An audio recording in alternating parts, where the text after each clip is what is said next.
영혼의 아름다움을 위하여 이런 제목으로 은혜를 나누는 합니다. 우리나라가 세계에서 알아주는 성경 대국이래요. 뭐 웬만한 처녀들 치고 성형수술 안 받은 사람이 없다시피 할 정도로 어느 여자대학교의 교수가 방학만 치고 교실에 들어갔다 깜짝 놀랐대요. 왜 그런가 했더니 둘러보니까 눈 모습이 다 똑같더라는 거예요. 다 쌍꺼풀 하고 눈을 크게 하고 이 정도로 예뻐지고 싶은 그 열망이 대단해요. 아마 이런 열망은 그치기가 어려울 거예요. 나라의 경제가 점점 드러나고 삶의 수준이 높아지면은 아름답고 싶어서 정말 난리치는 거예요. 좋은 화장품 쓰고 뭐 지방 흡입술이니 보톡스니 이래서 자기 아름다움을 가꾸느라고 무지무지 애를 많이 써요. 근데 이 아름다움이라는 게 여러분도 잘 알다시피 시간을 거스르지 못하잖아요. 그 시간의 흐름에 따라서 그 아름다움도 허물어지고 그 아름다움이 다 시들어버리잖아요. 언제까지 그 아름다움이 지속되는 건 아니거든요. 사람은 그 아름다움을 영원토록 간직하고 싶어요. 근데 내 영혼은 영원성이 있잖아요. 내 영혼의 아름다움을 간직하는 건 대단히 중요하거든요. 이 신앙이라는 것은 이 땅에 살 때 내 영혼을 다듬어서 아름다운 모습을 만들어내는 거예요. 오늘 본문에서도 지난 시간에 이어서 계속 말씀하고 있는 것이 사람의 행위로 사람을 성결하게 할 수 없고 온전하게 할 수 없다는 거예요. 집에 들어와서 손 씻고 샤워하고 주발 닦고 깨끗한 음식을 만들어서 먹고 식탁 정리한다고 해서 그것이 거룩하게 되는 것도 아니고 성결하게 되는 것도 아니거든요. 어떻게 하는 것이 내 영혼을 아름답게 할까? 만약에 우리가 이 모습 이대로 그대로 간직하고 간다고 한다면 내 영혼이 육체에서 벗어나는 그날에 내 영혼은 썩고 더럽고 추한 모습으로 드러나게 될 거예요. 예레미야서 17장 9절에도 만물보다 거짓되고 심히 부패한 것은 사람의 마음이라. 누가 이것을 알 수 있으랴. 그런 말이 나와요. 사람의 마음이 만물보다 거짓되고 심히 부패하다 그랬어요. 근데 사람이 이것을 알지 못한다는 거예요. 자기 영혼은 썩어 문드러져 가고 자기 영혼은 부패해지고 냄새나고 취해지는데 겉사람만 다독거리고 겉사람만 아름답게 하는 그런 어리석음을 갖는다는 거죠. 오늘 여기 성경 예수님께서 7장 21절 23절에서도 예수님이 하시는 말씀 있잖아요. 속에서 곧 사람의 마음에서 나오는 것은 악한 것, 곧 음란과 도적질과 살인과 간음과 탐욕과 악독과 속임과 음탕과 질투와 교만과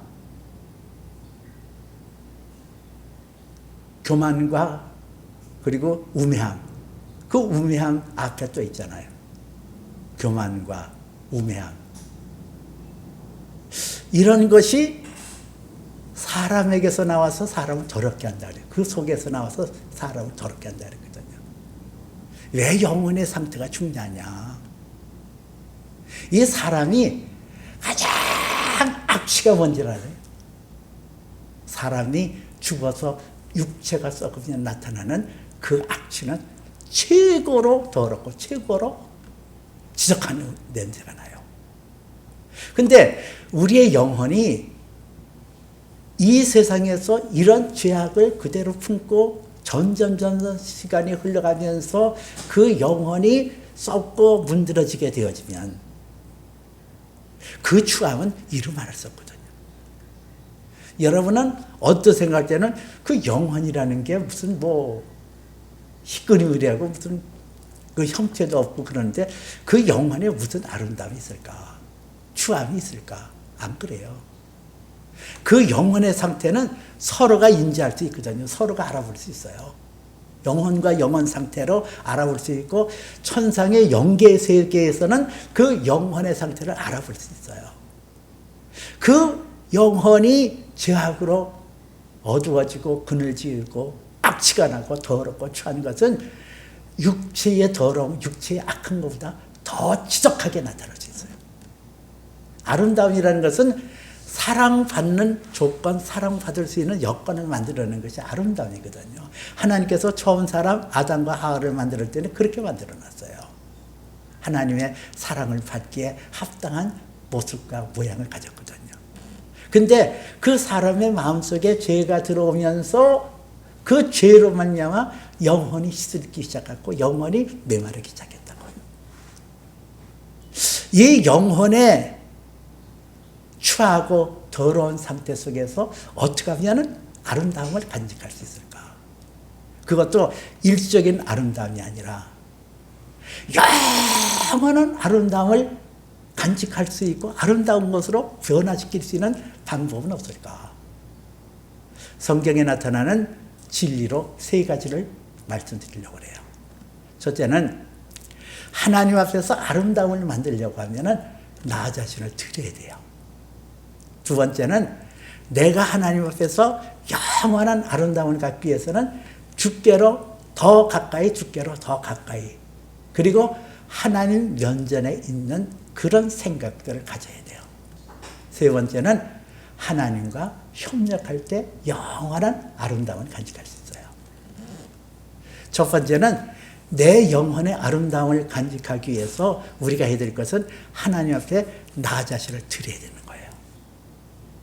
여러분, 우리 사람의 영혼에 깃들여지는 이 죄악은 이거는 스스로 노력 가지고 되어지는 게 아니에요. 종교 지도자들이라든가 서기관들과 바리새인들이 착각하는 게 그거 아니에요? 아니 그 너무 위선적이고 그거 진짜 여러분 생각해도 웃음이 나오는 거 아니에요? 손발 닦고 뭐 잘한다고 해서 그게 거룩을 이루는 거, 성결을 이루는 거 아니고 뭐 안식일날 지킨다고 그래서 뭐 안식일이 됐을 때 전등을 켜면은 안 되고 그래서 지켰다고 해서 그렇게 해서 그게 거룩을 이루는 게 아니거든요. 예레미야서에 보니까 재미있는 표현이 나와요. 굿수인이 그 피부를 표범이 그 반점을 없이 할 수 있겠느냐. 할 수 있을진데 너희도 악에 익숙한 너희도 선을 행할 수 있으리라. 그렇게 나와요. 이게 반어법이잖아요. 이 구스라는 뜻은 아프리카의 에디오파를 말해요. 새카만 백인이 아니 그 백인이 그 피부를 희게 할 수 있어요. 그리고 표범이 얼룩덜룩 졌는데 그것을 무슨 뭐 그냥 뭐 한다고 그렇게 뭐 그게 없어져요? 안 되잖아요. 이 반어법을 통해서 할 수 없다는 얘기예요. 근데 우리 인간의 영혼에 깃들여지는 죄악을 인간의 노력 가지고 애씀 가지고 수고하고 이런다고 해서 내 영혼에 죄가 없어지냐? 안 없어지거든요. 예레미야서 22장 2절에서는 너희가 잿물로 스스로 씻으며 많은 비누를 쓸다 할지라도 내 죄가 내 앞에 그대로 있느니라 그랬어요. 수고하는 거죠. 잿물을 아는 거 여러분 잿물 잘 모르지. 양잿물 옷 싸볼 때 하얗게 되는 그 양잿물 그거를 가지고 그냥 내 죄를 씻는다고 씻어지지 않는 거예요. 많은 비누를 가지고 그냥 씻는다고 때려서 그 죄가 없어지냐? 안 그래요. 그냥 내가 이 세상에서 그냥 노력하고 애쓰고 그냥 죄짓지 말아야지, 그냥 죄짓지 말아야지, 눈으로 보는 게 죄야, 눈으로 그냥 그렇게 한다고 그래서 내 죄가 없어지냐? 안 돼요. 지난 시간에도 말씀드렸죠. 사도 바울의 고백처럼 내가 하면 할수록 내가 열심을 품고 주의 말씀을 지키고 그 말씀을 쫓아서 내가 하나님 앞에 의롭게 되고 깨끗게 되리라고 애를 쓰면 쓸수록 한쪽에서는 꾸역꾸역 올라오는 죄악의 그 욕망들이 나를 더럽힌다고. 이게 절망이잖아요. 사실 인간의 가장 큰 절망은 바울 사도가 고백한 대로 오호라는 공고한 사람이로다 누가 이 사망의 몸에서 나를 건져내라는 것처럼 나는 어쩔 수 없는 죄인. 여러분 이런 절망 느껴보셨어요? 나는 어쩔 수 없는 죄인. 애를 쓰고 수고해도 어쩔 수 없는 죄인. 내가 그리스도인이 되어서 예수 잘 믿어서 내가 참 그럴듯한 사람 되어지는데 때로는 비난받고 저게 예수 믿는 사람이 저한테 나도 그런 소리 들었다니까요. 쓰레기라고. 너는 쓰레기야. 목사가 돼가지고 누구로부터 그 냄새나고 더럽게 그지없는 쓰레기라는 소리 들을 때 얼마나 창피하든지. 오직 나를, 그러니 사람 보기에도 그렇게 보였다고 한다면 하나님은 나를 어떻게 봤을까? 진짜 가슴이 찢어지는 그 순간이었다고요. 여러분, 저와 여러분들이 똑같은 상황이거든요. 내 안에 있는 이 더럽고 추한 이 죄악들. 음란에서 벗어나야지, 간음에서 벗어나야지, 탐욕에서 벗어나야지, 도적질에서 벗어나야지. 노력해도 안 되는 걸 어떻게 해요? 안에서부터 꾸역꾸역 올라오는 간음의 욕구도 있고, 음란의 욕구도 있고, 음탕의 욕구도 있고, 도적질의 욕구도 있고, 훔치고 이러고 싶고 살인하고 싶고 죽이고 싶고, 이게 인간의 모습이라고요. 그럼 여러분들이 생각하기는 그럼 어쩔 수 없어 그냥. 이러면 내 영혼은 거기서 무너지는 거예요. 내 영혼은 아주 유질레스, 가치 없는 존재로 전락하고 말아요. 근데 성경은 하나님 앞에 나 자신을 드리라는 거예요. 내 몸을 하나님 앞에 번제로 드리라. 성경 그렇게 말씀하고 있거든요. 하나님 앞에 드리라는 거예요. 또 시편 37편 5절에서는 내 길을 여호와께 맡기라. 저를 의지하면 저가 이루시고 내 의를 빛나게 하시며 내 공의를 정오에 빛같게 하시리라 그랬어요. 나를 맡기라는 거예요. 이 맡기라는 원뜻은 산 위에서 돌멩이를 쾅 하고 그냥 내려뜨리면은 그 바위가 위로부터 때르르 굴러가는 것처럼 내 삶을 하나님께 맡기라는 거예요. 왜? 하나님께서 맡기면 그분이 나를 의롭게 하신대요. 그분이 나를 깨끗게 하신대요. 그래서 빛나게, 의를 빛나게 하시고 정오에 빛같이 하신대요. 아주 환하게 깨끗하게 하신대요. 왜 하나님께서는 그 자신감을 가지고 하셨을까? 하나님은 속성이 사랑이에요. 근데 하나님은 홀로 되신 분이잖아요. 혼자. 근데 사랑이라는 것은 상대가 있어야 돼요. 근데 하나님이 하나님을 창조할 수 없잖아요. 하나님은 사랑이기 때문에 사랑하는 대상을 구해야 돼요.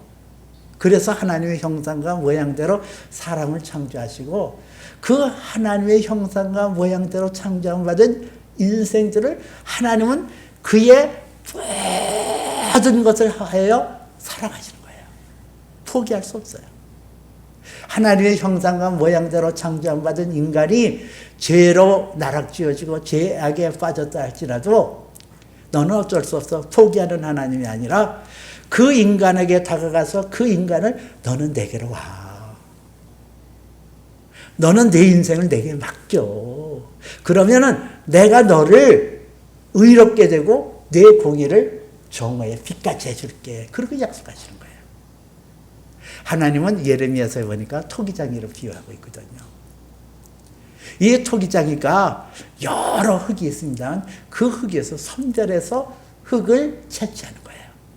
여러분, 이처럼 하나님께서는 저와 여러분에게 가능성을 주고 저와 여러분을 부르셨어요. 하나님의 은사와 부르시면 후회하심이 없는 이라 그랬거든요.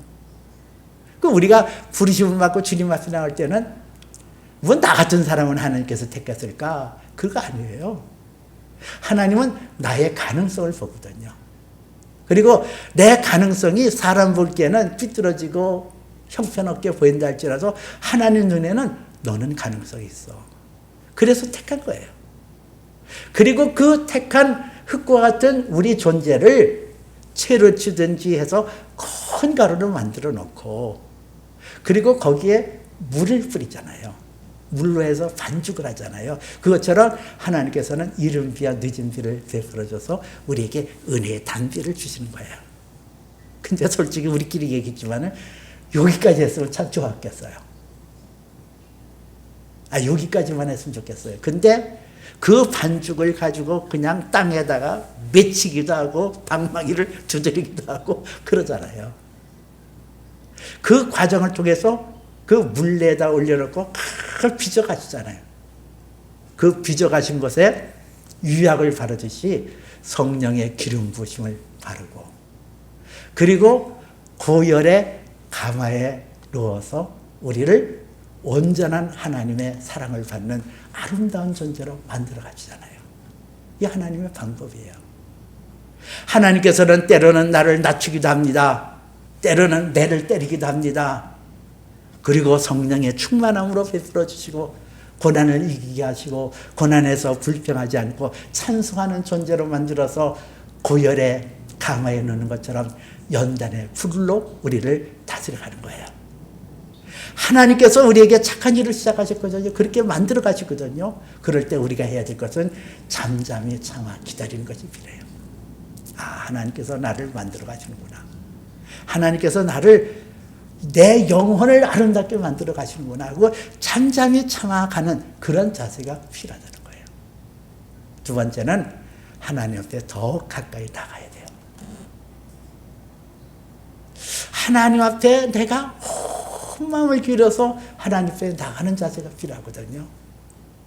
이사야서 1장 18절에 보니까 여호와께서 말씀하시기를, 오라 너희는 나와 변론하자. 너희 죄가 주홍같일지라도 눈같이 희어질 것이요 진홍같이 붉을지라도 양털같이 희게 되리라. 그 하나님이 오라는 거예요. 오라. 내게로 오라는 거예요. 내게로 오라. 근데 이 변론하자 이 뜻에는 하나님이 징계하시고 판단하시고 심판하신다는 의미가 있어요. 하나님께서 나를 오라는 거예요. 근데 우리가 하나님 앞에 나가는 것이 싫은 게 내게 다 발가벗겨지잖아요.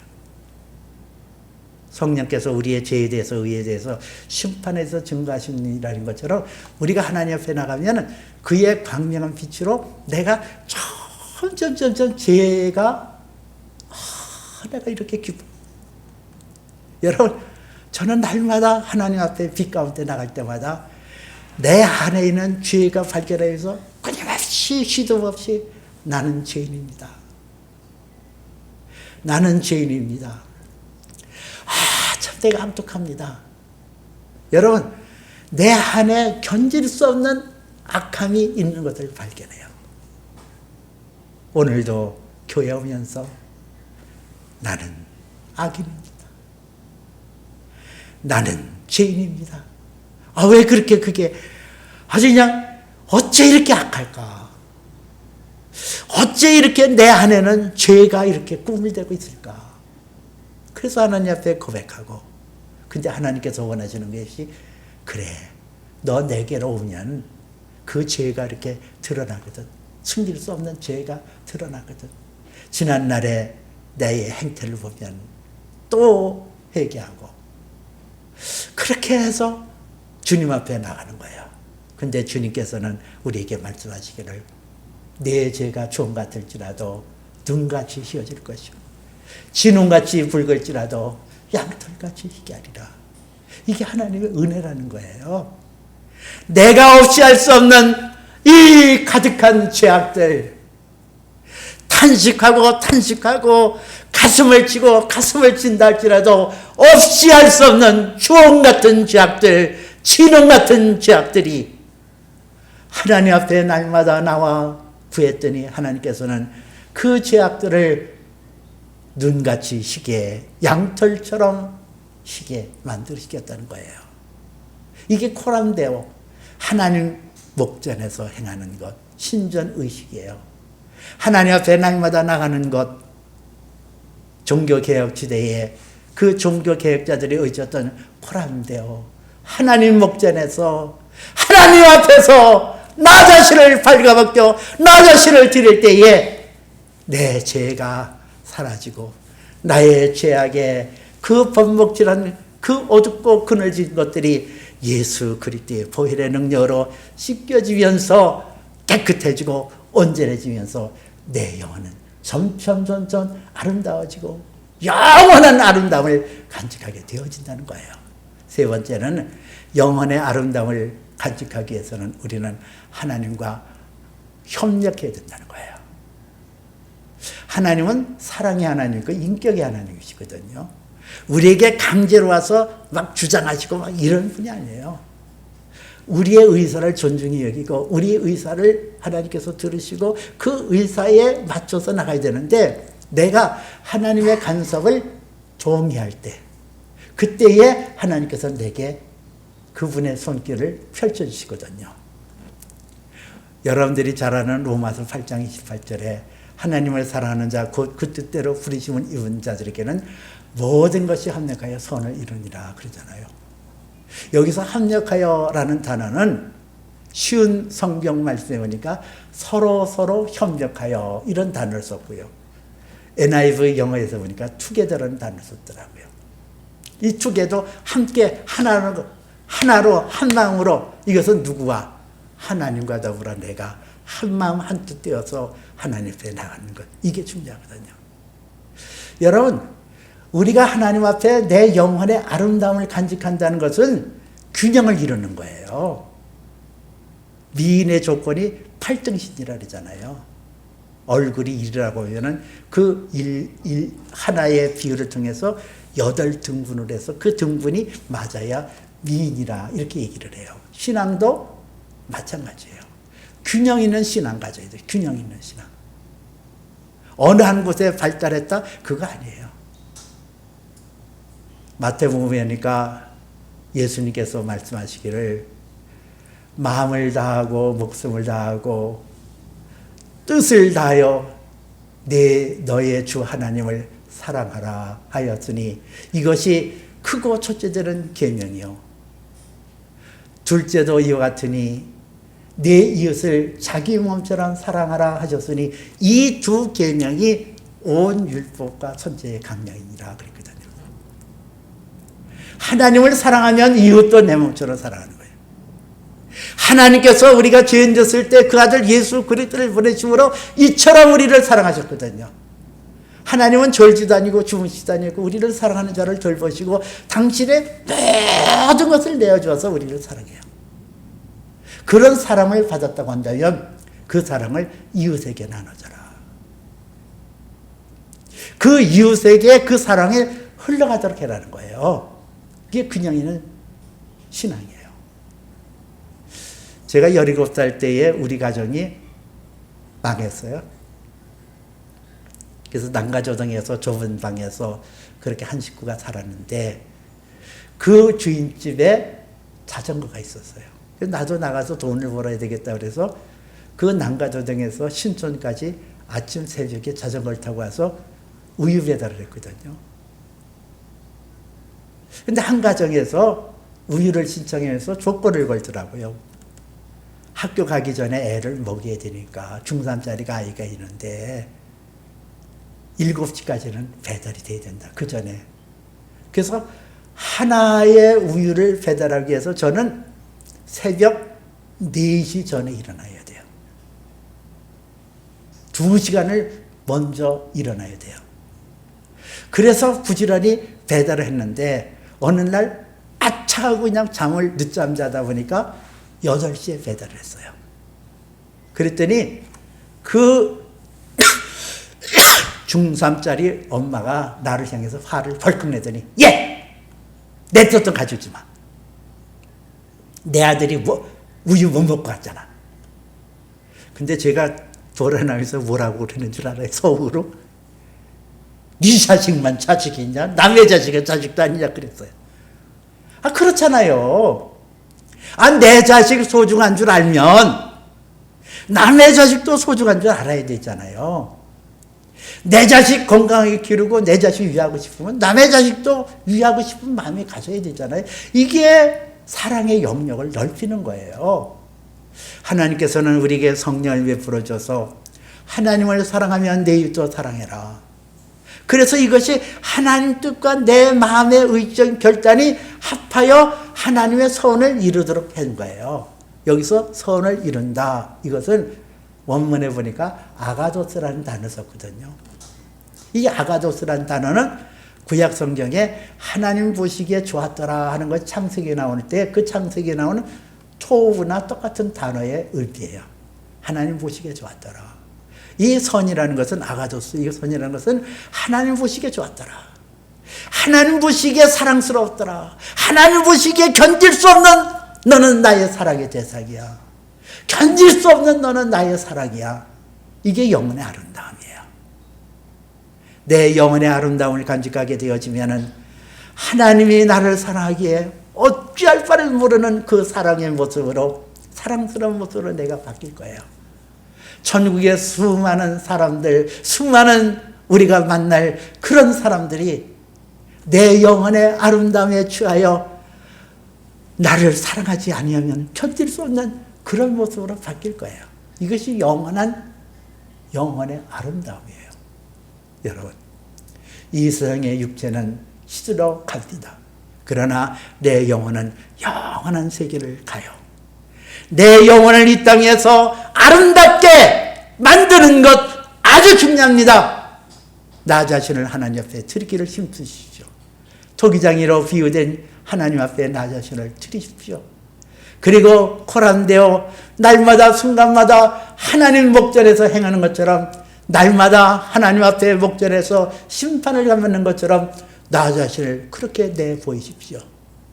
하나님과 협력하여 하나님의 선한 뜻을 쫓아 하나님을 사랑하되 이웃을 사랑하는 마음으로 내 영혼을 다듬어 가 보십시오. 내 영혼은 영원토록 아름다움을 보존하게 되어질 것입니다.